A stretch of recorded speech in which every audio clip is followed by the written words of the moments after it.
우리가 아직 죄인 되었을 때 그리스도께서 우리를 위하여 죽으심으로 하나님께서 우리에 대한 자기의 사랑을 확증하셨느니라. 아멘. 로마서 5장 8절의 말씀을 가지고 우리 1박 2일 동안 청년들과 더할 나위 없는 행복이라는 주제로 수련회를 가지게 되었습니다. 참 우리 성도님들의 기도 가운데 감사하게도 정말 그 행복이 무엇인지를 조금씩 알아가고 또 공동체 안에서 느낄 수 있는 은혜의 시간이었습니다. 토요일 날 9시에 금요일 9시에 시작해서 어제 거의 마치고 정리했더니 11시가 좀 넘었더라고요. 이틀을 꽉 채워가지고 청년들이 함께 말씀 나누고 또 함께 기도하고 교제할 수 있는 은혜의 시간이었습니다.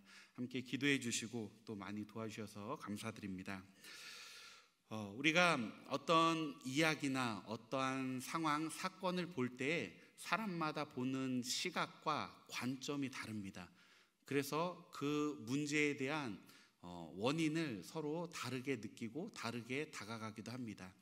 그 관점이 다르다는 것을 이렇게 한번 말씀드리고 싶습니다. 토끼와 거북이 이야기 아시나요? 이 이야기를 거북이 관점에서 먼저 보면은 포기하지 않고 끝까지 성실하게 나아간 그 거북이의 꾸준함을 본받을 수 있습니다. 토끼 관점에서 또 이 이야기를 보면은 겸손해야 된다. 아무리 능력이 있어도 교만하면 안 된다. 이렇게 또 볼 수 있습니다. 그런데 토끼 관점에서 또 삐딱하게 보면 이렇게도 봅니다. 사실은요, 토끼가 거북이를 사랑했어요. 그래서 거북이가 그 승리하는 그 성취감을 느끼게 하고 싶어서 잠자는 척 했던 거예요. 속으로는 응원하면서 계속 자는 척 하다가 진 것처럼 했다라고 또 볼 수도 있습니다. 또 어떤 사람은 이 토끼와 거북이 이 경기에 토끼 거북이는 안 보고요, 경기에 관점을 맞춰서 이렇게 해석합니다. 불공평한 경기다. 이 경기는 시작부터 잘못됐다. 이걸 공평하게 하려면은 산 1km, 물 1km 해서 산과 물에서 반반씩 해야지 공평한 경기가 된다. 이거는 시작부터 잘못된 경기다. 이건 무효다. 경기에 초점을 맞춰서 이렇게 이야기를 합니다. 또 거북이에 대해서 또 조금 삐딱하게 보면은 거북이 스포츠 정신이 없다. 자고 있는 토끼를 깨워가지고 가야지 비겁하게 자는 걸 보고 더 조용히 아마 지나갔을 건데 스포츠 정신이 없다. 페어플레이 하지 않았다라고 이야기합니다. 여기에 어떤 사람들은 드립이라 그래서 조금 더 상상력을 추가해서 이렇게 얘기합니다. 사실 그 거북이는 닌자 거북이다. 그리고 또 여기서 더 나간 사람들이 이렇게 얘기합니다. 거북이와 토끼가 짜고 승부 조작해서 큰 목돈을 만졌다. 이 토끼와 거북이 한 이야기 가지고도 토끼 입장에서, 거북이 입장에서, 그냥 경기 입장에서, 그리고 여러 가지 상상력으로 토끼와 거북이가 승부 조작을 했다. 여기까지도 가게 된다는 것입니다. 우리가 어떠한 원인과 사건에 대하여 어떠한 관점과 어떠한 기준을 가지고 그것을 바라보고 판단하느냐에 따라서 굉장히 상황이 달라지게 됩니다. 제가 학교 다니면서 수업 들었던 것 중에 한국 신학 사상사가 있습니다. 한국의 믿음의 사람들의 그런 신학에 대해 공부하는 시간이었는데, 여러분의 목사님 중에 제가 맡은 인물이 주기철 목사님을 맡게 됐어요. 그래가지고 레포트를 쓰고 이제 발표를 하고 이렇게 하는 시간을 가져야 되는데, 교수님이 레포트를 쓰고 그분의 신학을 쓰고 장점과 그리고 비판할 단점을 적으라 그랬거든요. 제가 주기철 목사님 가지고 자료를 찾고 영상을 보고 하면서 막 쓰는데 장점 쓸 게 너무나 많아요. 너무나 인생이 도전이 되는 삶이었습니다. 흉내낼 수도 없는 믿음의 삶이었는데 비판을 써야 되잖아요. 단점을 써야 되는데 주기철 목사님 이거 잘못했다라고 내가 단점을 쓸 수가 없는 거예요. 그래서 안 썼어요. 그리고 발표를 하고 이렇게 하는데 교수님이 비판은 하면서 단점은 왜 안 적었냐 그래서 단점할 부분이 없습니다. 비판할 게 없습니다. 저 이렇게 말을 했거든요. 그랬더니 교수님이 뭐라 그러셨냐면 목사님이 그렇게 순교하시면서 남은 가족, 사모님, 자녀들의 삶에 대해 어떻게 생각하냐고 그 얘기를 듣는데요. 이렇게까지 순교하신 분의 삶을 비판해야 되나 하는 생각이 하나 들었고요. 자녀 입장에서 보면은 아버지를 이해하지 못하면, 아버지의 신앙의 그 깊이까지 나아가지 못하면 원망이 될 수밖에 없겠구나. 실제로 그 막내 아들 분은 잠깐 하나님을 떠났다가 나중에는 아버지의 그 신앙과 하나님을 간증하는 삶을 사셨고, 사실은 제가 이 레포트를 쓰기 전에 이 아들 되시는 주광조 장로님의 간증을 들었어요. 그래서 저는 가족이 아버지에 대한 비판적인 그런 고생한 내용에 대해서 동의할 수 없었는데, 교수님 말을 듣고 보니 비판할 수도 있겠구나. 순교자를 그런 면에서는 가족 입장에서, 자녀 입장에서 본다면 좀 아픈 일이 있구나라고 생각을 하게 됩니다. 그러면서 사도 바울의 삶을 한번 생각해 보면요, 일생 동안 정말 많은 수고를 했습니다. 결혼도 하지 않고 넓은 지역을 다니면서 정말 안 해도 될 고생, 감옥에 갇히고 맞는 죽을 고비를 넘기면서 정말 고생하는 그 삶의 끝이 뭐였죠?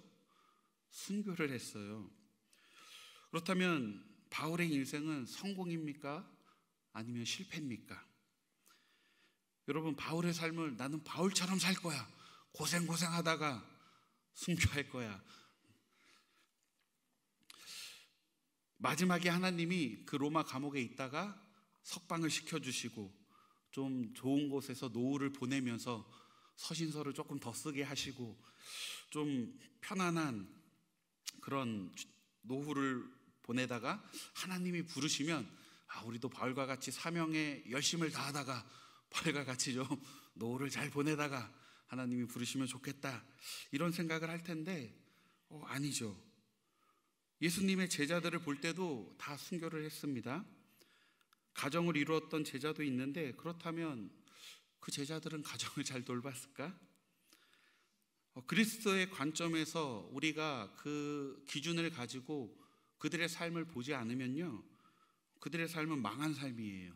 엉망인 삶이고, 뭐 그런 헛되이 살다 개죽음을 당하냐 말할 수도 있습니다. 홍해 앞에서 출애굽의 기쁨과 즐거움, 모든 소망이 지금 사라집니다. 약속의 땅을 향하여 떠났던 그 기쁨이 홍해와 뒤따라오는 애굽의 군대 앞에 그냥 전부 무너지게 돼요. 바로가 그 병거와 군사들을 거느리고 그들을 잡기 위해 따라오는 것을 그들의 눈으로 보게 됩니다. 그런데 이 애굽의 군대를 보기 전에 하나님께서 10가지 재앙을 그 백성에게 분명히 보게 하셨거든요. 그런데 10가지 재앙 가운데 봤던 하나님은 이제 안 보이고 눈앞에 나를 잡으려는 애굽의 군대가 보이자 그들은 모세를 향해 우리가 애굽에 묻힐 땅이 없어서 여기까지 와서 죽게 하려고 하냐라고 원망을 합니다. 어떤 사람들은 난 다시 애굽 가서 종로로 탈 거다, 나는 여기서 죽기 싫다라고 이야기합니다. 지금 군대가 와서 칼을 휘두르는 것도 아니고 군대가 다가오는 먼지 구름, 그 군대를 본 것만으로 이미 죽었어요. 우리는 그냥 죽었다, 끝났다라고 완전한 절망감에, 두려움에 그들이 빠지게 됩니다. 이때 모세가 그 백성을 향해 이렇게 얘기해요. 13절에 모세가 백성에게 이르되 너희는 두려워하지 말고 가만히 서서 여호와께서 오늘 너희를 위하여 행하시는 구원을 보라. 너희가 오늘 본 애굽 사람은 영원히 다시 보지 아니하리라. 저는 애굽 사람 입장이 이해가 갑니다. 400년 동안 종로로, 노예로 살다가 이제 소망을 가지고 나온 지 며칠 안 되는데, 몇 시간 안 되는데 죽게 생긴 거예요. 얼마나 억울합니까? 개고생하며 살다가 개죽음 당하는 그런 느낌일 거예요. 예수님을 믿고 복음을 전파하며 감옥까지 들어가고 고생하는 그 삶이 마지막이 순교라고? 하나님이 왜 편한 삶이 아니라 순교의 피를 그 땅에 흘리게 하셨을까? 정말 이게 영광스러워 보이느냐? 세속적 가치관으로 판단하면 바울은 헛된 삶을 살다 되게 억울하게 죽은 삶입니다. 그런데 바울이 분명하게 알고 바울이 봤던 게 있어요. 그리고 우리는 그 바울이 보고 알았던 것을 안다면 바울의 그 죽음이 결코 헛되지 않다는 걸 깨닫게 됩니다. 우리가 익숙하고 많이 보고 들었던 우리 이 세상의 가치를 가지고 그 바울의 삶과 죽음을 판단하면요, 바울은 실패입니다. 그러나 바울과 스데반의 그 삶, 그들이 보았던 것은요, 하나님의 나라고, 그들이 알았던 것은 예수 그리스도를 통한 분명한 구원, 영원한 나라가 있다는 것을 알기에 그들의 죽음은 실패가 아니라 그 나라에서 가장 성공한 자의 삶이 된 것입니다. 가장 영광 중에 영광이고, 이것이 우리가 믿는 하나님, 그리고 우리가 믿는 성경의 이야기입니다. 사도행전 20장 24절에 이 하나님의 나라, 예수 그리스도를 통한 구원의 확신을 바울은 갖고 있어서 이렇게 고백해요. 우리 이 말씀 같이 읽기 원합니다. 우리 사도행전 20장 24절입니다. 시작. 내가 달려갈 길과 주 예수께 받은 사명 곧 하나님의 은혜의 복음을 증언하는 일을 마치려 하면은 나의 생명조차 조금도 귀한 것으로 여기지 아니하노라. 아멘. 더 귀한 것을 그들은 알기에 그 귀한 것에 비교하니 이 죽음은 너무나도 아깝지 않은 그것이라는 것이에요. 무엇을 알고 무엇을 믿고 어디를 보고 살아가느냐, 우리가 어느 방향을 향해 나아가고 있느냐, 그것을 아는 자들과 모르는 자들의 삶이 분명히 다른 것입니다. 지금 애굽 사람의 눈치를 보고 사느냐, 하나님의 눈치를 보고 있느냐, 하늘의 천국을 소망으로 삼고 살아가느냐, 이 땅에 그냥 무덤, 더 좋은 병원에서 죽기를, 더 좋은 침대에 누웠다가 죽기를 바라고 있느냐, 무엇을 바라보고 살아가고 있느냐에 따라 그 사람의 삶의 태도가 다르다는 것입니다. 이스라엘 백성이 400년 동안 노예 생활했습니다. 하나님의 특별한 은혜로, 특별한 사람 모세로 그들을 구원하였습니다. 그들 마음 가운데는 이런 마음이 있었을 거예요. 이제는 우리도 애굽 사람들처럼 좀 폼나게 살아보자. 우리도 더 이상 종 노예가 아니라 자유롭게 애굽 사람처럼 한번 살아보자. 그런데 그 약속의 땅으로 가는 길에 홍해가 맞고 그들이 부러워했던 애굽 사람들이 죽이러 오게 됩니다. 그렇다면 하나님은 왜 그들을 글로 인도하셨을까? 성경을 보니까요, 하나님이 글로 인도하셨어요. 거기로 가고 거기에서 있어라. 내가 그러고 애굽 바로의 마음을 강팍하게 해서 너희를 따라오게 할 거다. 이것이 다 하나님의 계획 안에 있었던 일이라는 것을 분명히 성경에 기록되어 있습니다. 하나님은 그렇다면 그 백성을 왜 두려워하고 절망스러운 그 상황으로 인도하셨을까? 400년 동안 종이었던 그들이 10가지 재앙을 받던 기간, 그러면 이 10가지 재앙, 하나님을 경험했던 이 시간이 얼마일까 할 때에 학자마다 조금 다르지만 가장 짧게 잡으면은 20일 동안 10가지 재앙이 순차적으로 있었다고 보기도 하고요. 조금 더 길게 잡으면 5개월, 6개월 동안 10가지 재앙이 있었다고 얘기도 하고, 정말 좀 길게 잡으면 1년 정도 이 10가지 재앙을 경험했다라고 이야기합니다. 그렇다면 6개월로 잡았을 때에 400년 하나님과 교제하지 않았던 시간 가운데 지금 겨우 6개월 하나님을 조금 맛만 본 거예요. 400년과 6개월의 시간, 하나님은 알았지만 하나님과의 깊은 교제가 없었습니다. 어찌 보면 그 백성들은 하나님과 친하기보단 애굽의 신들과 더 친했을 거예요. 하나님에 대해 아는 것보다 애굽의 그런 신들에 대해서 더 많이 알고 친숙했을 것입니다. 하나님에 대한 경외함보다 그 애굽 사람들이 섬기는 그 신들에 대한 경외함이 더 현실적으로 그들에게 경험되는 삶을 살았었던 거예요. 그래서 하나님이 10가지 재앙 가운데 그 애굽의 신들을 상징하는 동물들을 하나씩 심판하는 것을 보여주신 것입니다.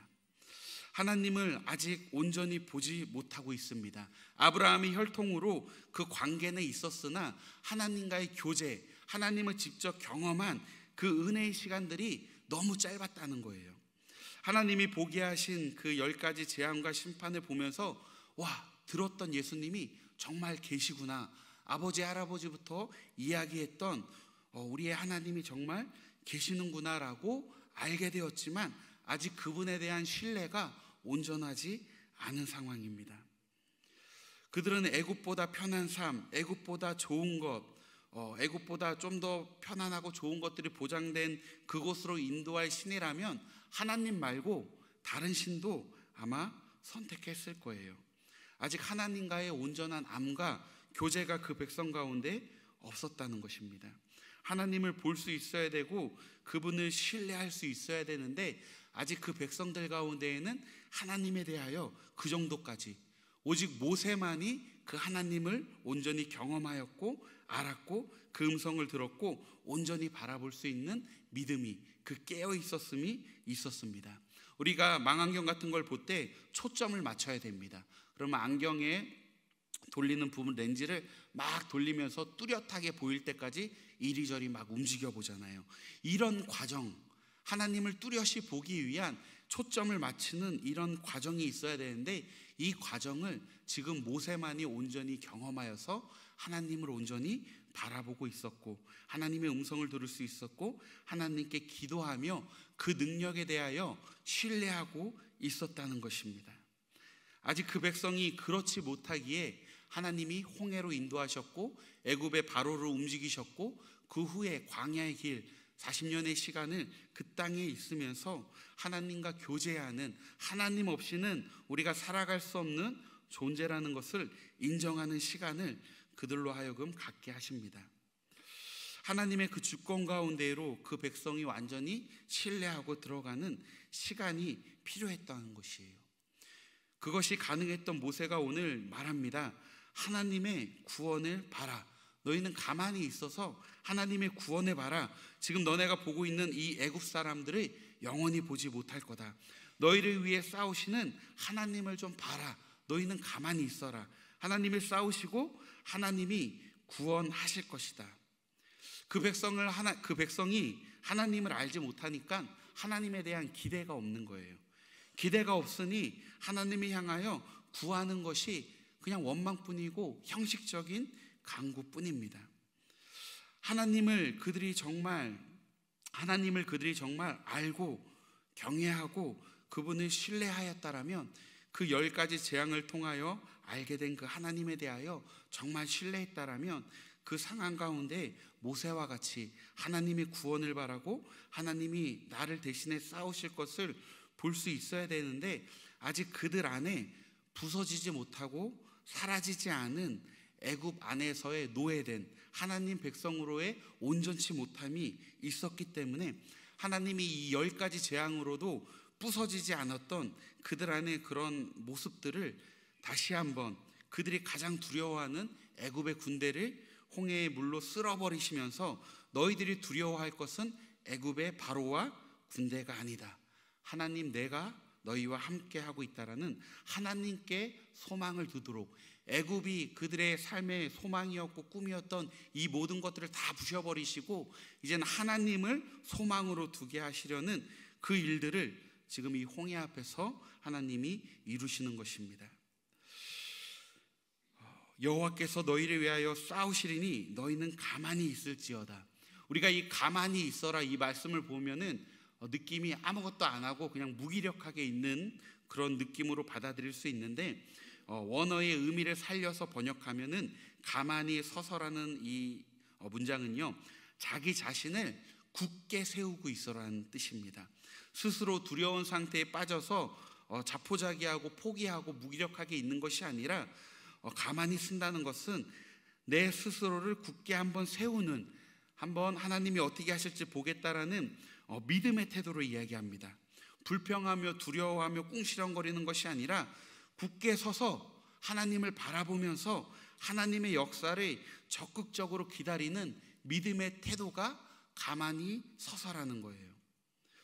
마지막 때를 살아가는 우리 삶 가운데 신앙에 어려움을 주게 하는 여러 가지 상황들이 앞으로 더 있게 될 것입니다.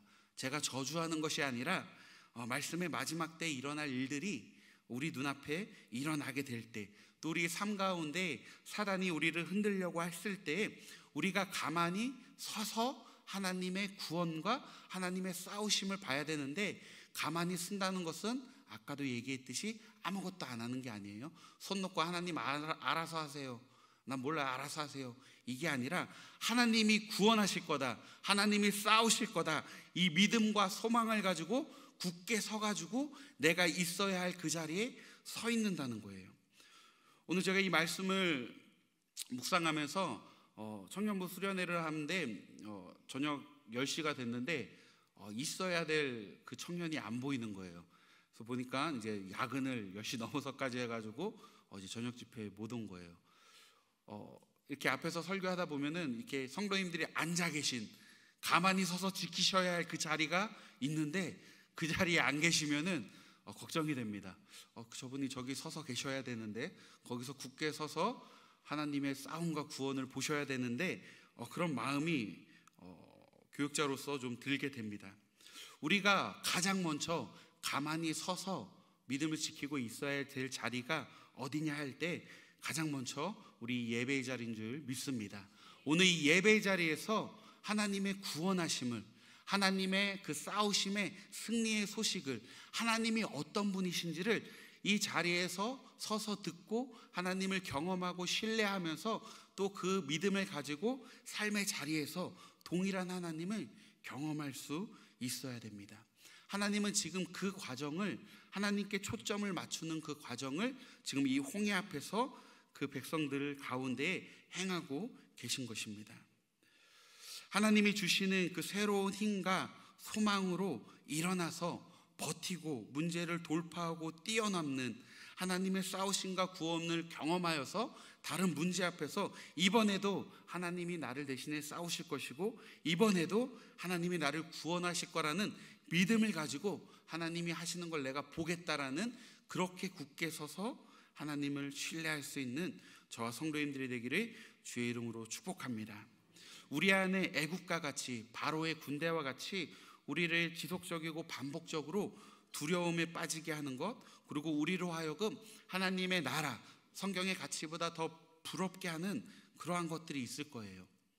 그런 것들은 하나님이 10가지 재앙을 통해, 그리고 홍해를 통하여 완전히 부셔버리시고 밟아버리셨듯이 저와 여러분들의 삶 가운데 그렇게 하나님이 제거하시는, 무너뜨리시는 역사가 있기를 주의 이름으로 축복합니다.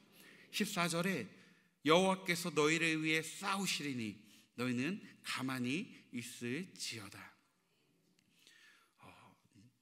우리가 할 수 없을 때 우리는 쉽게 그냥 포기해버리는데 하나님 앞에 가만히 있는다는 것은 절대 포기가 아닙니다. 믿음 가운데 이런 믿음이 있어야 돼요. 하나님, 나는 할 수 없지만, 내 한계는 여기지만 내 안에 계신 주님은 이 일을 하실 수 있습니다. 내 안에 이 문제를 하나님께 맡기오니 하나님이 하나님의 방법으로 이 문제를 해결해 주시옵소서. 이렇게 나의 한계와 약함을 인정하고 하나님께 나아가 맡기는 것, 이것 또한 성경은 믿음이라고 이야기합니다. 자포자기하거나 절망하는 것은 불신앙의 태도입니다. 나의 한계를 인정하고 하나님의 크심을 인정하고 도우심을 구하는 것.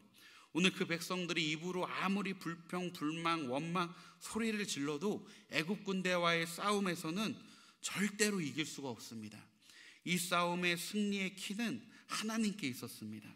그렇다면 그 입에서 불평, 불만, 원망을 쏟아내는 것이 아니라 그 입을 통해 하나님의 이름을 부르고 그 하나님의 구원을 부르고 나를 위해 싸우실 하나님을 외쳐야지 그 백성 가운데 승리와 구원을 바라볼 수 있었다는 것입니다. 그 백성이 이런 사건들의 연속을 통하여 나중에는 이것을 배우게 됩니다. 그래서 하나님이 하시는 이게 순종할 수 있을까 하는 그 모든 말씀에 순종하며 승리를 경험하게 되는 걸 보게 된다는 것입니다. 오늘 저와 성도님들에게 하나님이 너희는 가만히 서서 내가 어떻게 싸우는지, 내가 어떻게 너를 구원하는지, 내가 나의 방법으로 어떻게 너희 삶을 이끄는지 보라고 말씀하십니다. 자포자기하고 그냥 모든 걸 포기하고 있는 게 아니에요. 하나님을 신뢰함으로 믿음으로 서서 내가 버틸 수 있는 힘 안에선 버티면서 하나님을 끝까지 바라볼 수 있는 저와 성도님들이 되기를 주의 이름으로 축복합니다. 우리 안에 포기할 게 없습니다. 왜냐하면 하나님이 계시기 때문에. 저와 성도님들의 마음 가운데 오늘 말씀 가운데 내 안에 애굽과 바로의 군대와 같은 나로 하여금 늘 근심하게 하고 늘 걱정하게 하고 늘 이게 될까라는 의심이 들었던 그 모든 삶의 영역들이 다 주의 말씀 앞에 부서지기를 축복합니다. 우리 함께 찬양하고 우리 기도하며 나아가도록 하겠습니다.